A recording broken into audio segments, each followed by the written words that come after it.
How's it going?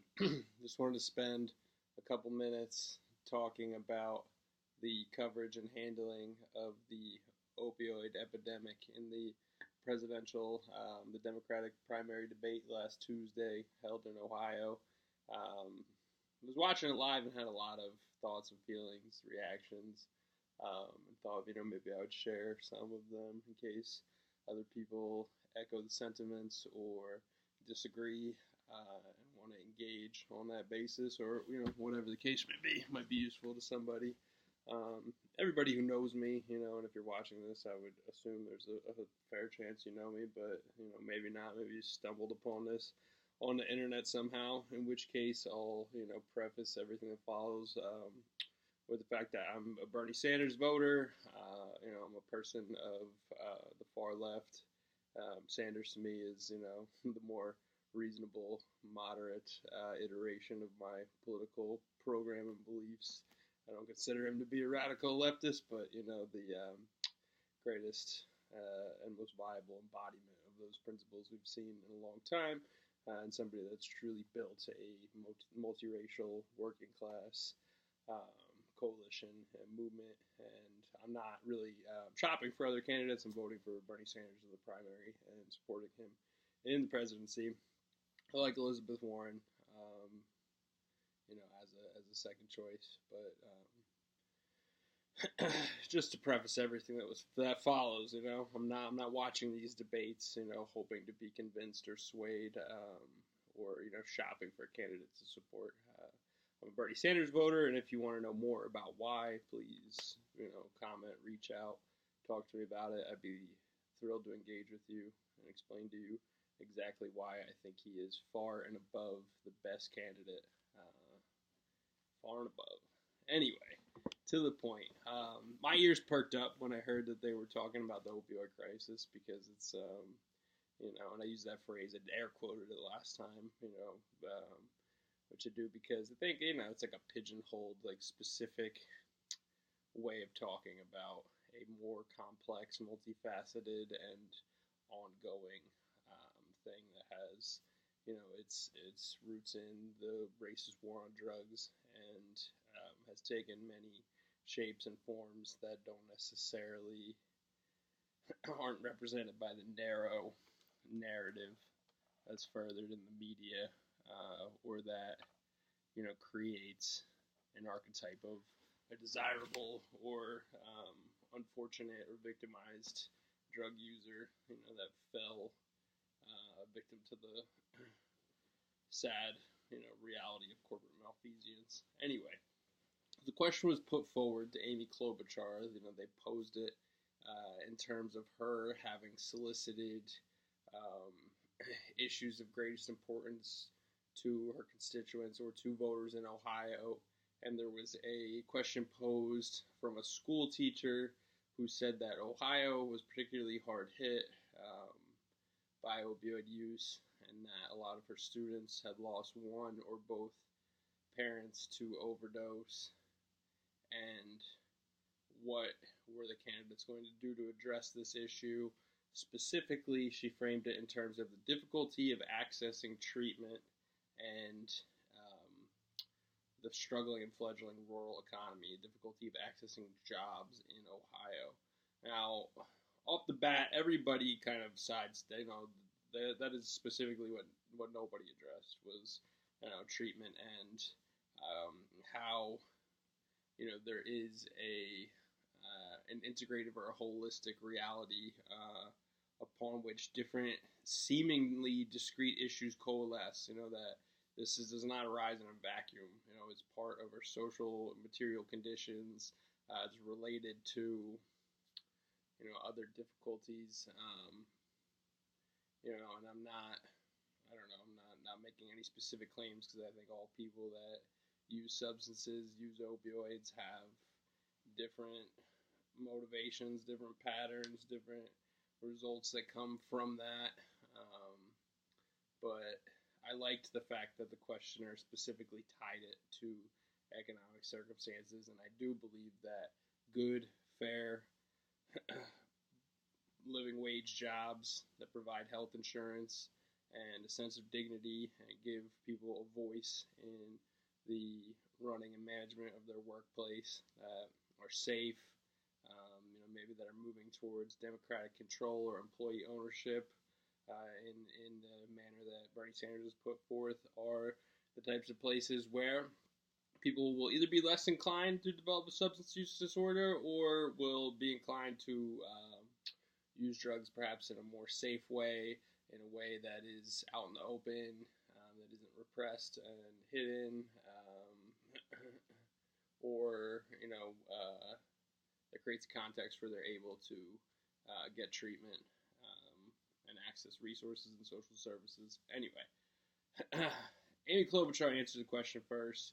I thought her answer was lackluster and at times kind of bizarre, which was par for the course, I thought, with her debate performance. I think she's taken over that moderate establishment lane. The corporate media talked about her, and some outlets talked about her winning the debate, which I, think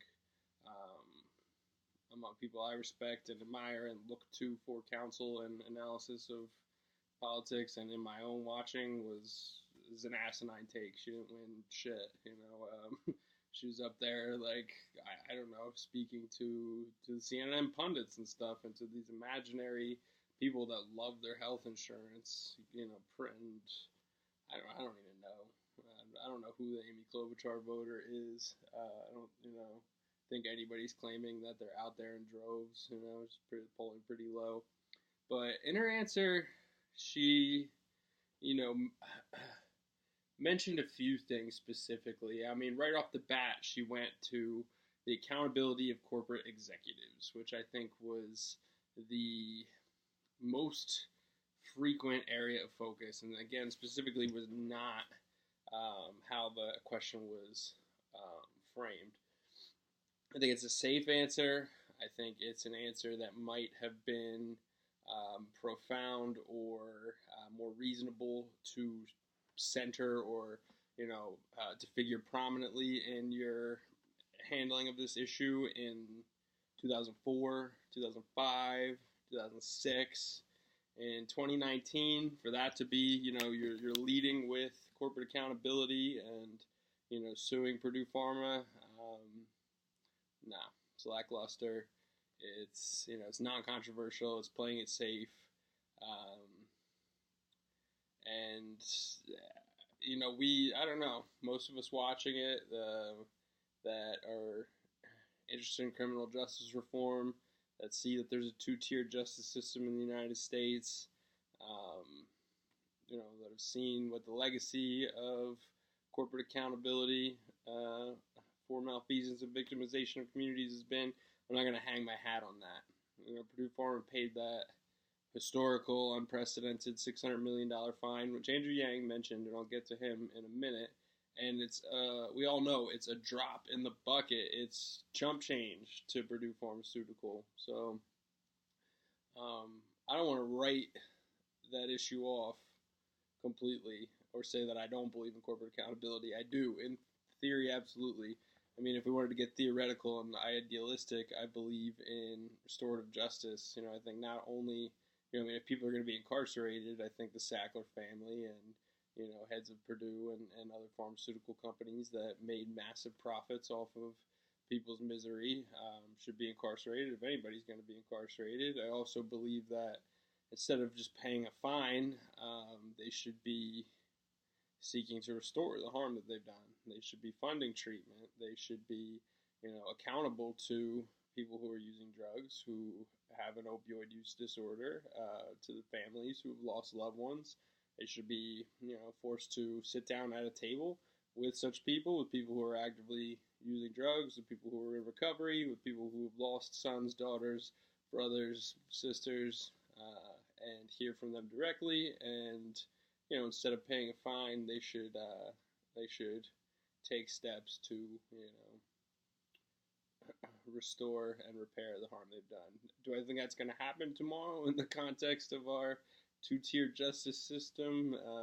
No, I don't think so. But there are other things that I think are a little bit more strategically viable that we might be a little bit closer to that were mentioned on stage. But let me wrap up my regard for Amy Klobuchar's handling of that lead-off question. She also mentioned, very vaguely, alluded to a 2 cents per milligram tax, which I heard that and my ears perked up. I'm like, what the fuck is she talking about? 2 cent per milligram tax. I should have done some homework on that and looked into her policy proposal. But the fact is, and I know, I got to give her the benefit of the doubt. The context is limiting. She can't, she can't elaborate at length about the details of that policy. But just to drop that little nugget out there as if it, like, at face value isn't intriguing or promising suggestion, it doesn't make any sense to me at all. Who's paying this tax to who? And as a friend of mine pointed out, like, the relative strength of various opioid drugs varies quite a lot. Like, there's not a perfect standardization, or a perfect unit conversion factor, hydromorphone or Dilaudid, comes in 2 and 4 and 8 milligram pills, and oxycodone goes up to 80 milligrams. So what? Everybody's going to start making Dilaudid, and we all know a lot of opioid users would be thrilled if, there's a tax loophole that makes it, more viable or less expensive to manufacture hydromorphone. So I don't know. I could look into the details of it, but if she was going to drop it like that, she had a responsibility to say it in a way that made sense, and it made no sense whatsoever to me, so it only opened more questions. Maybe that's the point. I don't know. And then she talked about, she used a lot of 12-step broom language, which is interesting, and I'm somebody that loves the 12-step program, and I believe in the spiritual principle of grace, which she, called upon in her answer, utilized in her answer, invoked in her response, the idea of grace. But you're a legislator, you're not a pastor or spiritual leader, so, and like definitionally, grace is like unexplainable, undeserved, baffling, mysterious, and your job is to, be basically the exact opposite of that, to legislate and plan and be pragmatic and accountable and, all that. So to kick people, they have the right to be pursued by grace. Like, what? Like, basically, I don't know, y'all are fucked, and there's like a cosmic dartboard that's going to be throwing out, freebies and redemption and salvation, and hopefully you all have an equal opportunity to be hit by one of the, saving grace darts. I don't know. Weird answer, Amy Klobuchar, but, I don't think anybody imagines an Amy Klobuchar presidency, but weirder things have happened. Who they pivot to after her? I think Tom Steyer got a brief mention. I don't know. Guy shouldn't be on stage. He's only on stage because he's a billionaire.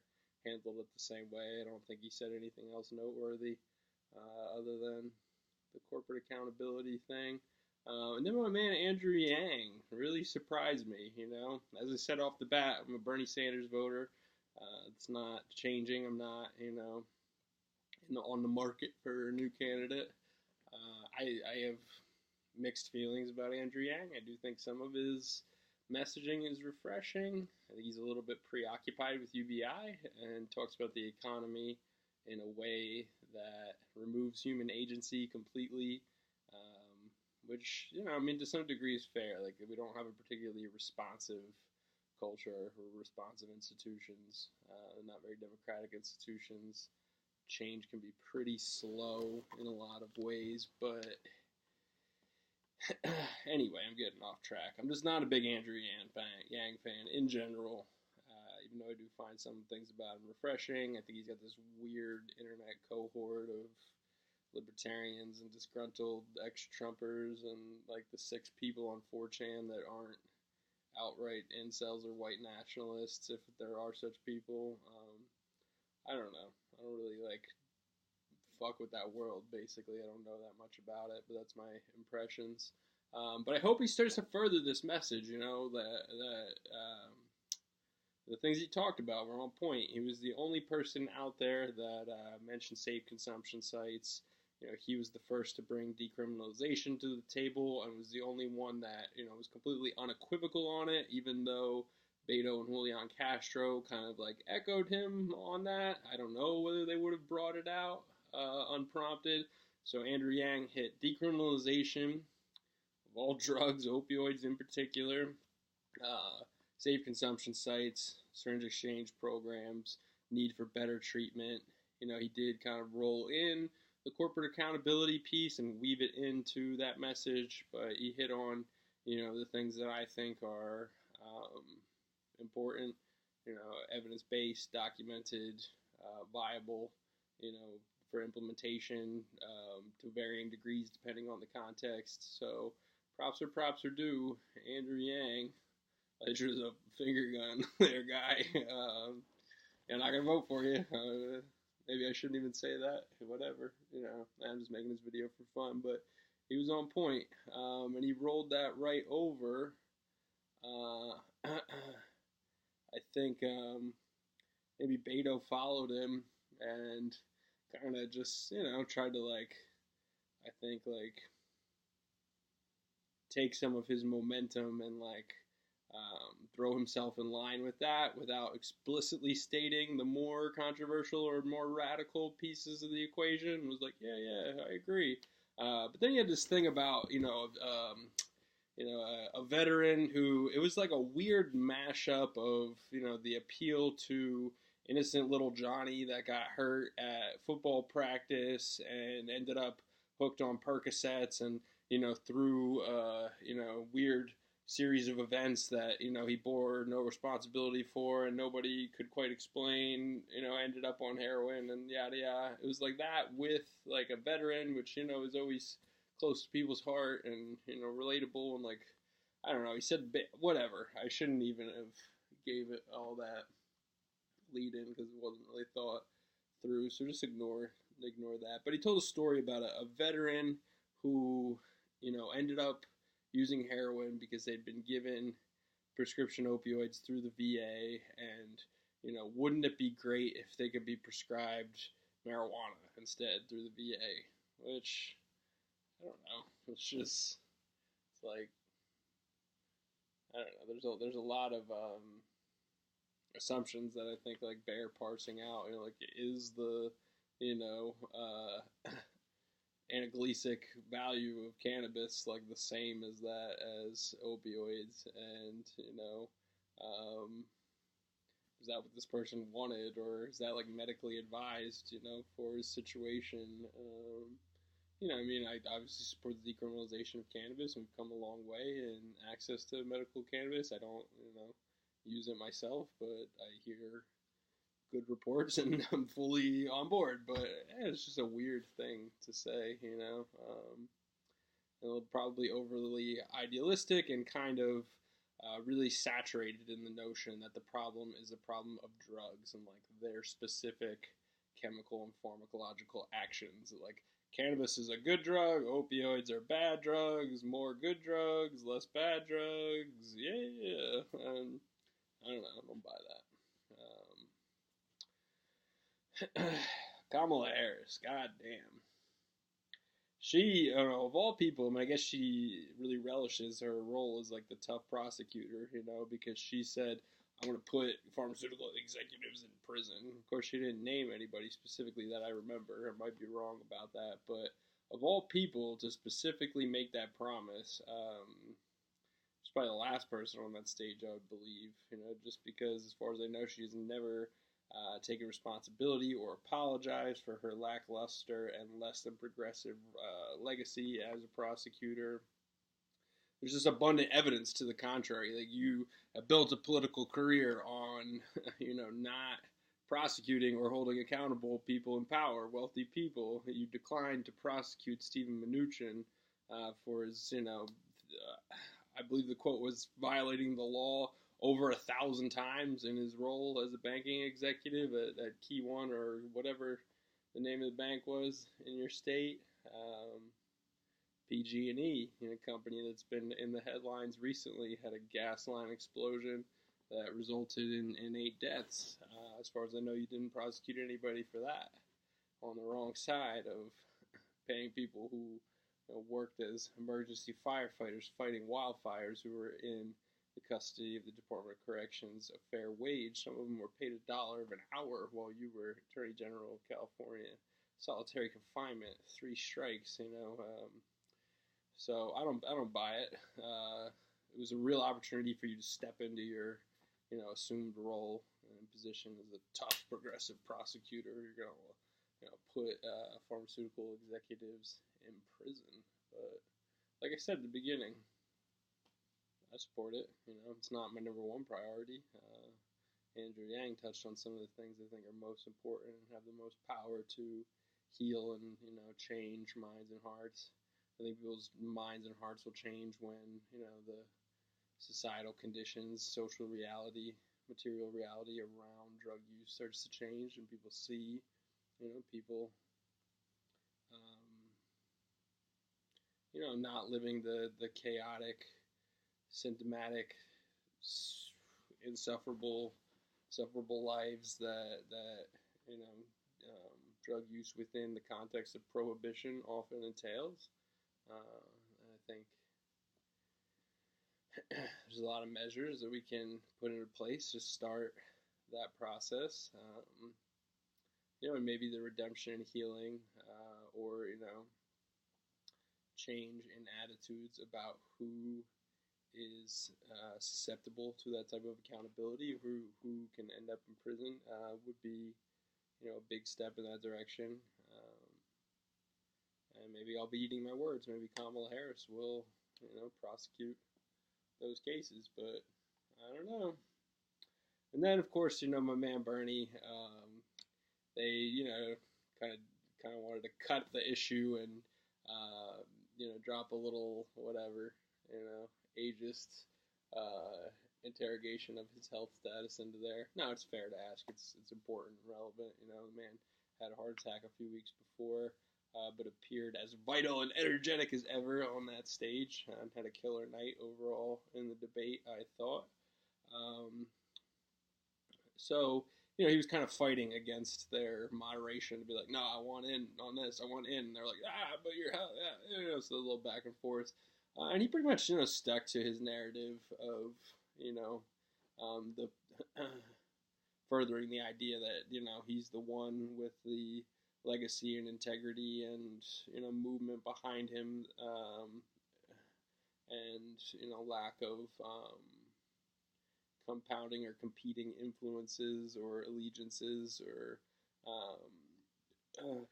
funding issues, who's actually going to walk the walk that everybody else is talking. So I feel like the only point you got a chance to make was, well, everybody's saying that they're going to hold these corporations responsible, but who's actually going to do it? And he kind of alluded to the holistic nature, I think, but didn't really hit on any of the other key points that I thought Andrew Yang touched on, which I have heard him have heard him do otherwise. But regardless of that, obviously Andrew Yang's not really a viable candidate. He's almost like a third-party candidate. He's done some some good stuff to frame out certain things like this issue. But of all the programs on offer, I think Bernie's program, universal health care, student debt relief, housing, an incubation department for worker control and employee ownership. These are all things that are fundamentally related, as the questioner themselves put forward. They mentioned jobs and the lack of jobs in the area as a area they were interested in hearing how the candidates would engage with. So when people are treated with dignity and respect, and when we move towards a society that's more fundamentally just and equitable, I'm not saying I think that people will stop using drugs, but I think that the drug use will look a lot different. So if you ask me, who on that stage has the solution or who has the medicine, whose set of policy proposals could do the most to help to alleviate the suffering around drug overdose epidemic, I think it's Bernie Sanders. Universal healthcare, the idea of healthcare that is free at the point of service. Can you imagine? Anybody that's been around this problem has surely spent time running around looking for a healthcare provider who has an opening or will take a person that wants or needs care somewhere along the spectrum, whether that's a detox, a rehab, care for an abscess or a wound, need to access medication, need to, find a doctor who can prescribe buprenorphine, looking for, methadone clinics are federally licensed and even further and fewer and far between. So removing all that ambiguity, removing those barriers of, what kind of insurance do you have? What kind of provider is this? Yada, yada, yada. Just having one single public payer that mediates all of that, boom. Like, I think about that, and that is weights off the shoulders, So, we'll see. We'll see what happens. That's my little take on, that one small section of the debate. The media coverage of a lot of it. I didn't really spend a lot of time looking through the media handling of, that specific topic. But there was like a Vox article that named winners and losers of the fourth Democratic debate, and they named opioid epidemic activists as a winner.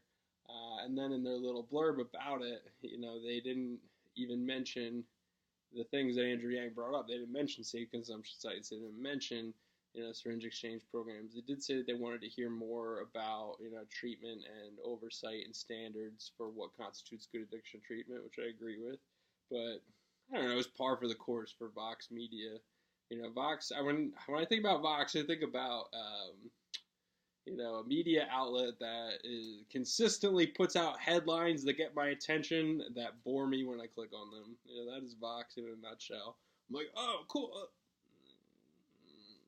It's like, I don't know, I guess a little bit better than, the big corporate media outlets, but it was a little, but they did name us as a winner, along with, I don't know, it was a red hot take. They had Bernie and Warren, winners of the debate, along with Pete Buttigieg, which Pete Buttigieg, don't even get me started, will be here another 20 minutes, but